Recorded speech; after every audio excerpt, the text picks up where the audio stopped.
sayidka iyo ciidankiisii daraawiisheed ee mujaahidiinta ahaa waxay qori caaradii kala hortageen gaalka ingiriiska ahaa iyagoo difaacaya diintooda islaamka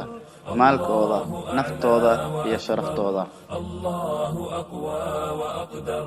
ممن عدا وتكبر ممن بغى وتجبر وبات بالله يكفر وراح بالكفر يجهر مستخدما كل منكر وحاشدا كل عسكر وبات بالله يكفر وراح بالكفر يجهر مستخدما كل منكر وحاشدا كل عسكر فالله يملي وينذر إملاء غيري مقصر وسوف يعلي ويظهر جنوده sayidka iyo ciidankiisii daraawiisheed ee mujaahidiinta ahaa waxay qori caaradii kala hortageen gaalka ingiriiska ahaa iyagoo difaacaya diintooda islaamka maalkooda naftooda iyo sharaftooda haddii aanay ku jihaadi lahayn gaalka iyo ciidankiisa cid walbana lahaa waxaa jiri lahaa maanta magaalooyin Soomaaliyeed oo ay leeyihiin gaalo Soomaaliyeed abaal bay ku leeyihiin muslimiinta geyiga Soomaal taariikhduna baal sharaf leh ay ka galeen kadib markay la dagaalameen gumeystihii ay ku yiraahdeen maya allow u naxariiso sayidka iyo daraawiishta shahaadadoodana aqbal firkoodana barakee muuqaalkan haddii ku cajabgeliyey fadlan subscribe leh like na saar isku day oo yaran hal qof inaad gaarsiiso waxaa idinka tagi doonaa gabay yar oo ku saabsan sayidka iyo daraawiishtii dagaalka la galay cadowgii duulaanka ku ahaa geyiga Soomaal هذا كوفي لو جيت يا دنيا جوغيني هذيك جيتكين لغو ودي جميلاني دي جهنم لقيو هذا آخرو جهتو nimankii janno kacay warbay jirini shalay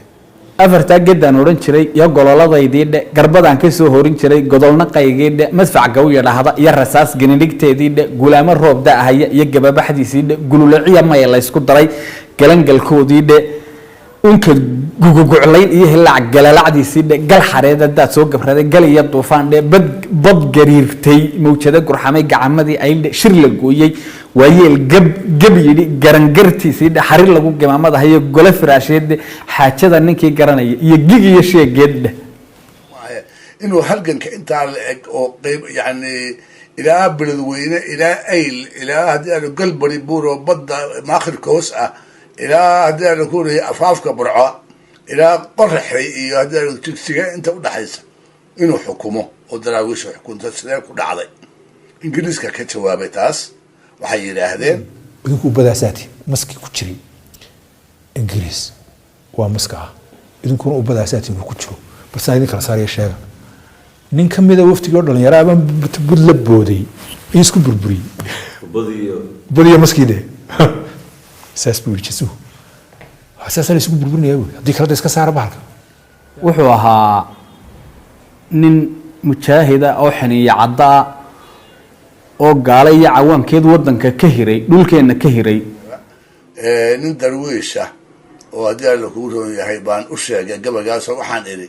nin hadii la ku roon yahay ingiriis ah arkado wuxuu yiri waa gabay bahalnimo iyo aadamanimadu ku yartahay oo bahalnimo ka muuqato qof meeyda in sidaas looga hadlana sayidku waa ku qaldanaa waxayna muujinaysaa inuu ahaa hadii la ku roon yahay dhigyacab ninkii darwiishka ahaa markaan inta u sheegay wuxuu yiri wax ma ku tiri adigu burco iyo beer maxaa ka soo doontay oo ku keenay kuma oran baa hal madow higaad iyo quraan ha iyo wow reeban hanadnimo iyo hooyaala gabay heella iyo maaso nin kasta naftiisa ha hafrehoodo aniga leebu kina adeegiisii markii la yiri dhulka Soomaalida inta badan xukun Ingiriiska iyo Talyaaniga u soo jeediyeen wuxuu yiri haddii seefo iyo maare iyo sumac la ii qaato cadaawuhu hadday igu soraan saqaranaareeda meeshiiya sawaakimi haddii la iga seeraarsho sakadii cadmeedii haddii saaxil la igeeyo faranjiga la saayiro haddii la igu soo yaansho samci maayo sawdaan ahayn siinka looxa ah rabbaa deeqle roob baa qabow ruqa abaar baa le bad baa reen le aar baa ridamar horis faras baa le janna ruga raxmaan baa barya le raacis nebi baa le wardaa rogis le weli baa rila le rabid shareeca le run baa fiican been baa rafacan raran cadaab baa le rataa xoog le geel baa rukale ramad haleelaa le waa jaadadka ugu adag ee gabayga la tiriyo nin adeega faranjiya amba awrtaba u qala amba arigaba u qala amba uba ilaala ah ama uurka kala jira ashahaado beeniyo islaamnimaha lagu dhaqo ilaahayna ma ogolaana kama qamali karo muslimnimo nimaan kugu dhaqayn muuminnimo khaasa gaal maxasta kuu dhowrood magansataa dhaama cali isagu sidaasuu u gebiyey oo macnihii heeraabtaasuu taagnaa sayid maxamedna wuxuu lahaa dagaalkii nasaarada kiristanka dagaalkii nasaarada anaa daalib ku ahaa dalka malihid anigaa ku idhi doora weynaha diintayda anigaan ku gadan dabaqi naareed anaa labada daro tan hore darajo mooday heerkaa iyo heeraabta intaa leeg buu taagnaa dhacdada koowaade waxay ahayd xeebta iyo dekeda berbera oo ninkii ingiriisiga joogay ama askartiisii ay sayidka weydiiyeen inuu cashuur bixiyo alaabtii uu watay oo uu xajka kala yimid markaasna uu yaabay oo yidhi adiga waxaad ku tidhaahdaa ninka ingiriis yaa adiga cashuur kaa qaaday markaad soo degtay markaan daraawiishta ahaa ayuu sayidku odhan jiray buu ihi anigu gacanta ilaahay baan ku jiraaye bal cidda igala baxda ayaan eegaya erigii baan xustigo markuu banaantii oo noo muuqan lahayd oo keenkii naga xigto uu gaarkii iga celiya meesha inaga celiya meesha in eriga xusuustay buu ninkani gabaygu wuxuu ahaa meeluu ereyga iskaga kala raseeyo ereyga ku jira iyo kaydka af soomaaliya ku jira ninkaa farihiisa halkan aad ka dareemaysa wuxuu yihi inan suura aqal saari badan dadab la seensaabay soddon baaro saabley gingama saraabe cagaagta salli gogola saahood la shaday saaqatada qaaca sanifaad xariir iyo baftiya khayl iyo suuti sangabuuran soogaan darmaan salaba guuddaar la sidka ramada seeyiye idii soobir iyo ayro rimay sararaweyn golsa kaban qalma surun suura mar kale wuxuu yidhi dawo lagama helo gaal haddaad daawo dhigataane waa idin dagayaa kufriga aad u dabcaysaane dirhamku idiin qubahayaa dib u go-aysaane marka hore dabkuu idinka dhigi dumar sidiisiiye marka xigana daabaqadayuu idin dareensiine marka xiga dalkuu idinku odhan duuyo dhaabsada marka xiga dushuu idinka rari sida dameeraadee marse haddaan dushii adari iyo iimay dacal dhaafay maxaad igaga digataan baruu siin la soo degiy gabayga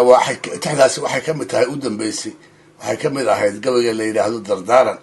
ee uu sayidku ku dardaarmay waana gabayadiisa kuwii ugu dambeeyey midkood hadduusan ahaynba kii u dambeeyey dee taariikh ninka gumaysi la dagaalamay kugu soo dulo cadowga dee ninkaasuma taarikhta ku geli karo taalle iyo xus iyo qiimeyn mudan laakiin gumaysiga oo adeegayay oo dabadhiilf u ahaa oo kabaqaad u ahaa oo dalkiisa iyo dadkiisa ku burburinayay maxaa qiimo bulshada dhexdeeda ku leeyahy tima cadde wuxuu yidhi